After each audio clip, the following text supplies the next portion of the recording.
Hi, this is Cynthia, and as we discussed in the email that I sent out, because the center is closed, we're going to be doing this week's lesson by video. If you remember, I sent this home with you. If you did not get it, please email me and I will email it to you. We're going to start on this lesson, but first I did want to show you that I had finished this one, our last lesson. And if you had any questions on how I ended up getting any of this part done, please email me or text me and I'll answer your questions about it.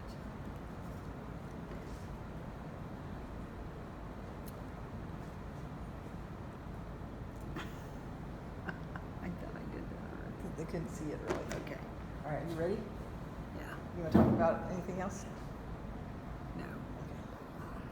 Can you edit this afterwards? No. You can't? So our little box right come in.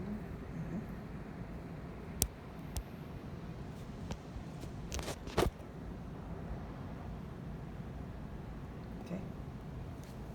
Okay, to start the demonstration, it's going to be a little bit skewed, the picture is, just because of the angle we have to do this. But you'll notice the first thing that I did was the areas that I want to make sure stay clean and clear so that they will pop forward and be distinguishable. I, of course, put some masking fluid on, and that's how I began. Now I'm going to take the first part of the background here and begin it by adding just clean water around my piece.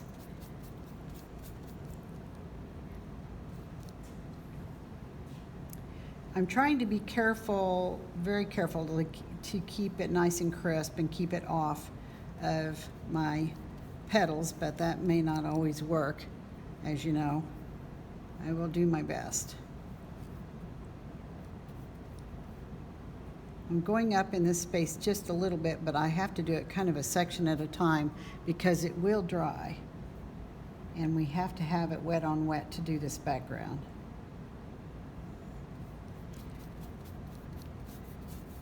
Now that I'm on video, I can see that I probably should have painted it first so I don't make any mistakes. Anyway, so down here, and you won't be able, in the bottom right corner is a lot of kind of a Windsor green look, and somewhat of a mixture of Windsor green and some sap. And it's down in this corner down here, and so I want to get that in there first. Just remember, it's going to dry a little lighter, well, actually usually a lot lighter than what we end up with. And then I'm going to take some permanent rose and I'm going to add it to some blue, and I'm using oh gosh, I got that on there good. I'm using French ultramarine and making purple by using that.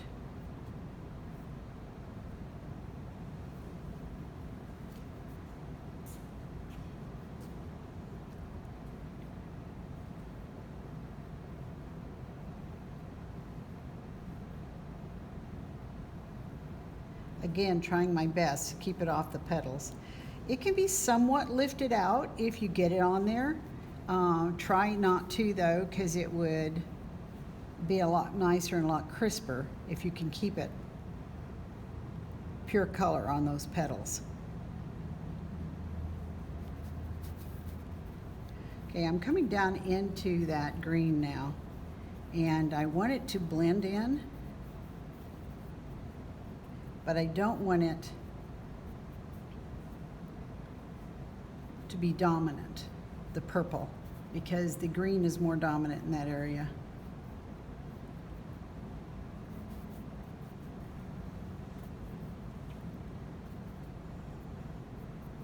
Okay, I'm going to do exactly the same thing in the other areas, and right now though I can see on this leaf right here where I don't have miscut, I want to just kind of lift that a little bit.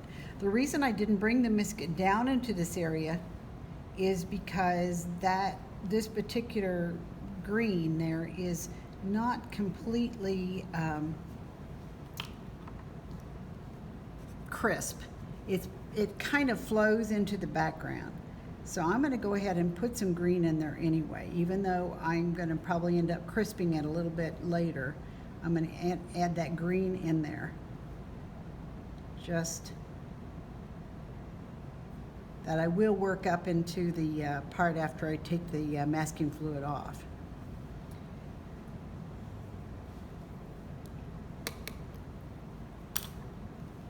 Then I'll move up into this area up here at the top where you saw I put the water on up there. Even though I did not go up into that area, I went ahead and put water up in that area so that I won't get a hard line in between my areas. And it's a lot darker up there. And so I'm going to start with my purple, but as you can tell, as you look at this, if you're looking at your photograph, it looks like it flows into indigo when you get up in here. And I don't have my indigo right there.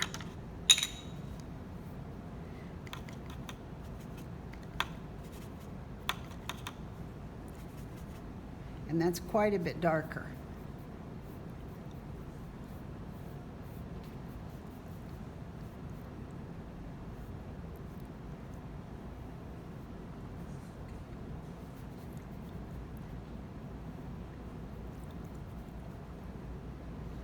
Again, I'm going to take the water over into this area.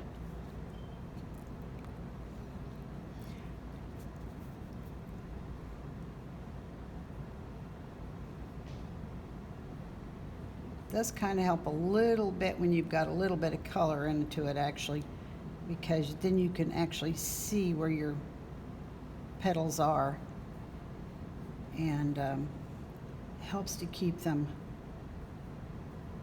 crisp if you can actually see where you're putting the water. But this is just mostly water.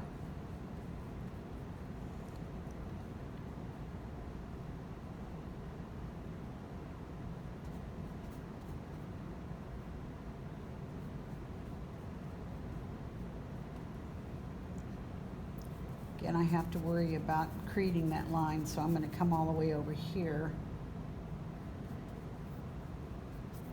even though I probably won't make it that far before I have to reload. But back to the indigo, it needs to be a lot darker over there, and indigo is got that dark quality to it, and I'm going to keep adding it in there and getting it a little darker. Maybe go back a little bit into my purple too. This does not have to be as smooth as it is. I know some of you really like to play with that, and that's fine. That's beautiful.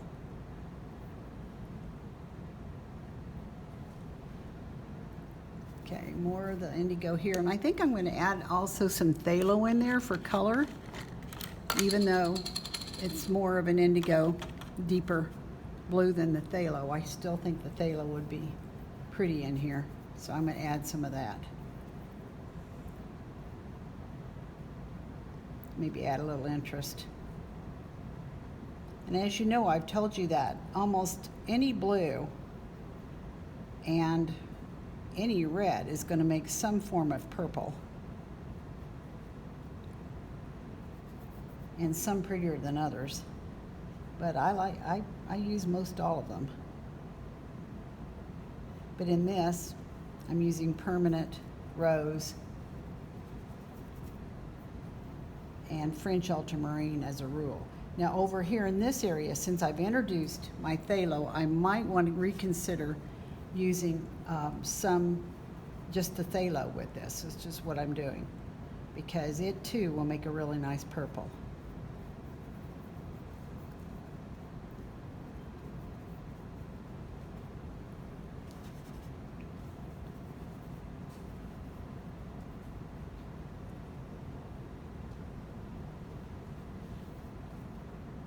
Backgrounds are fun to do.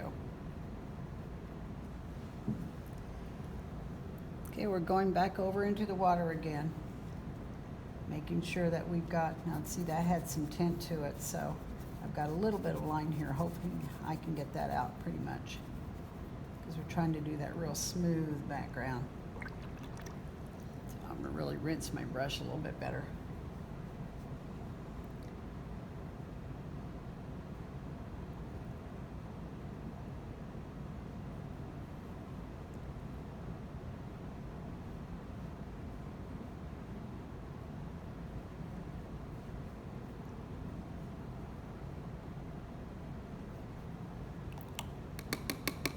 Now in this area over here, we have a more of a kind of a cobalt in the corner there. And maybe a little phthalo with it. It's a little bluer than phthalo, but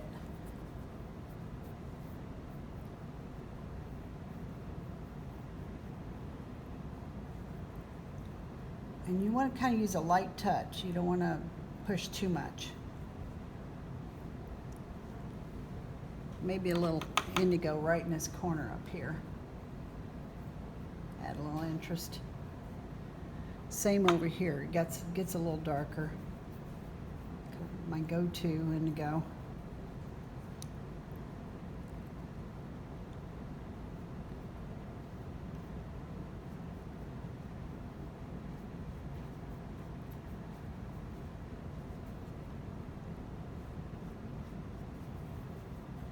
Okay, now I'm over here again where I've got some green, and I'm going to introduce it just like I did before. This looks a little bit more sap. Just kind of run it in.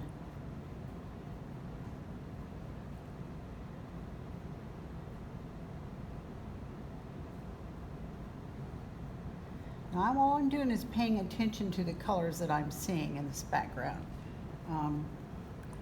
Trying to reproduce them. And when you get down to here, in this, starting around about right here, you've got some more of this permanent rose.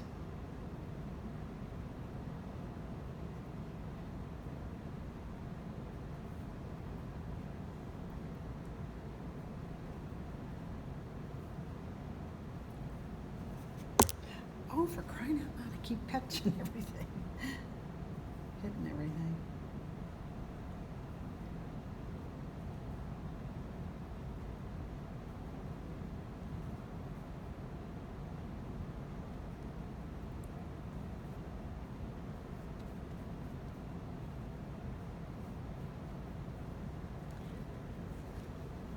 Again, I have to be careful with my colors.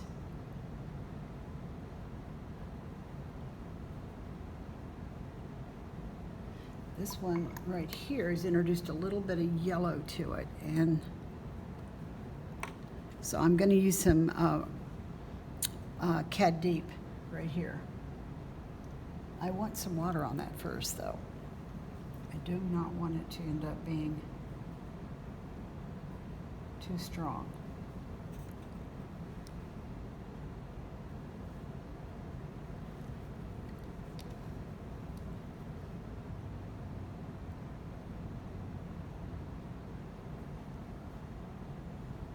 So bringing that out into the green, and then we're kind of back to purple again down in this area. So water first. And I noticed I got it on my leaf there. As soon as I get this water around here, I will then go in and very purposely lift that with a nearly dry brush. I'm using wiping it on my paper towel and going back in, and I may have to do it again. I'll just have to keep an eye on it.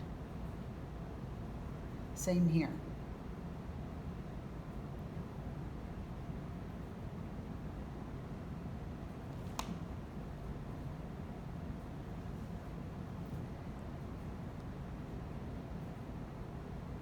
There's so much color in these probably won't end up being an issue anyway, but I want to try and keep them as pure as possible. Okay, I'm coming down to the final stretch on the background here.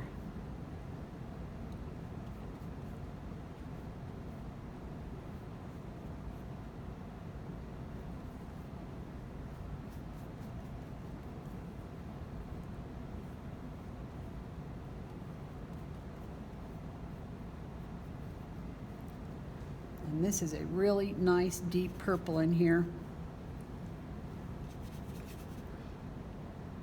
And I think it's probably phthalo.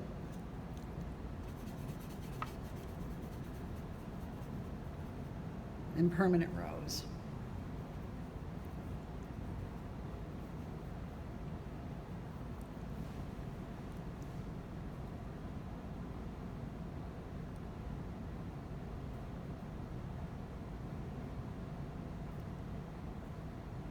One of the things to remember is that when you are thinking of your colors, what colors to use, they should be the colors you're using. In other words, don't introduce, I've already have phthalo in here,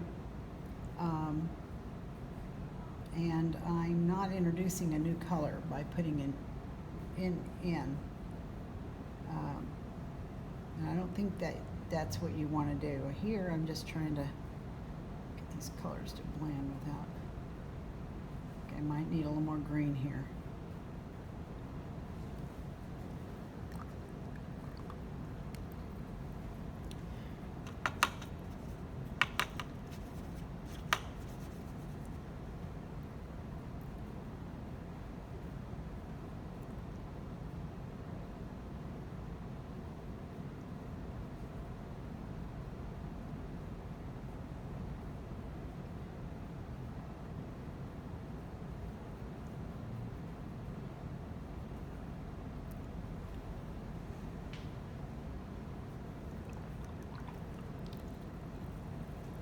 I'm feeling like this is a little too yellow here, so I'm going to lift that out. Kind of soften this.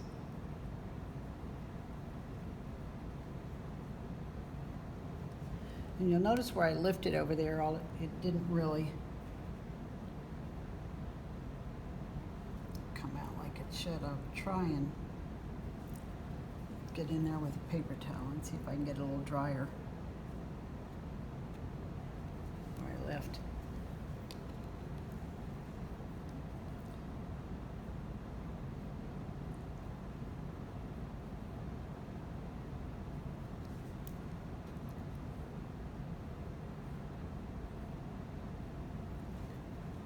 What's happening is the water is bringing it back in there. If I can dry it enough, that will stop that process.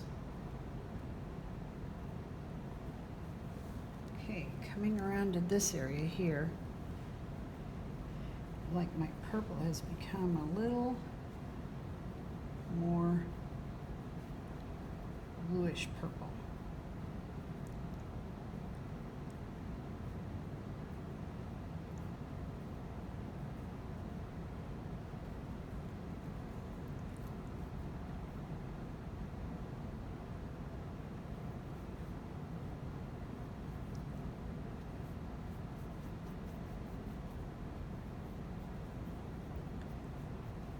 So I'm going to want to add maybe some French ultramarine to my purple.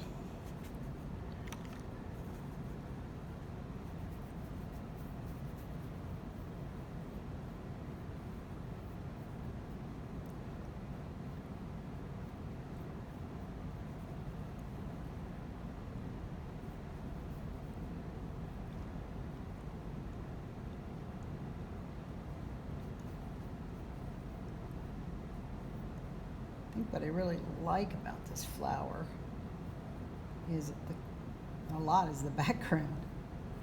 A lot of beautiful colors here.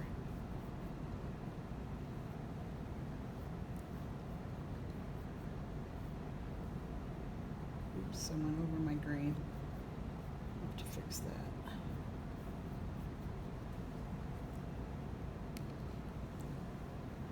Again, there was a little bit of yellow in here, right up here.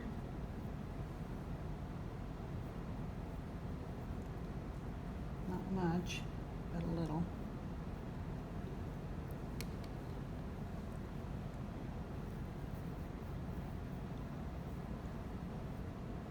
Gotta be careful with the yellow and the purple because together they make kind of a gray. And I can go back in there with purple now.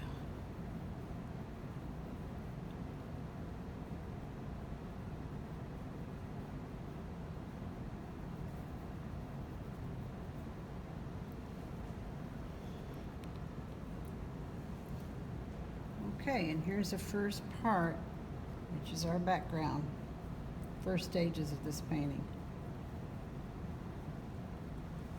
I will end up having to go in a little bit to a couple areas and finishing that up, but it'll be the same process.